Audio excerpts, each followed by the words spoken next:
लोकशाही मराठी आणि महाराष्ट्र प्रदूषण नियंत्रण मंडळाच्या वतीनं आयोजित इको फ्रेंडली बाप्पा 2025 या स्पर्धेचे 30 ऑगस्टचे विजेते आहेत रत्नागिरीचे संजय जगन्नाथ वर्तळ। शासकीय शालेय इमारतींची दुरुस्ती करण्याचं आवाहन करणारा देखावा त्यांनी यंदाच्या वर्षी साकारलेला आहे। देखाव्यात एक विद्यार्थी आपल्या शाळेच्या दुरुस्तीसाठी प्रार्थना करतोय आणि त्याच्या प्रार्थनेला प्रसन्न होऊन बाप्पा प्रगट होताना दिसतायत। बाप्पाचं शीर, पुठ्ठे, कागद आणि पाटीवरच्या खडूचा कल्पकतेनं वापर करून बनवलेला आहे। देखाव्यात नारळाच्या किशीचं, टाकाऊ पुठ्ठा, शाडू माती आणि कागदांचा वापर केला आहे। पुस्तकाची प्रतिकृती असलेल्या पूजेच्या गणेश मूर्तीचं आसन जुन्या कागदांपासून बनवलेलं आहे।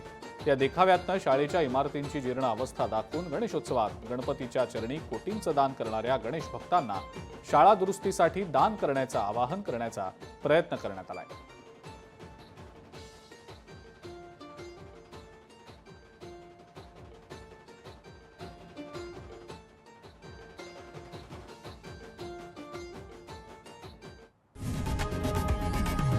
लोकशाही मराठी ऐका, पहा, जागरूक रहा।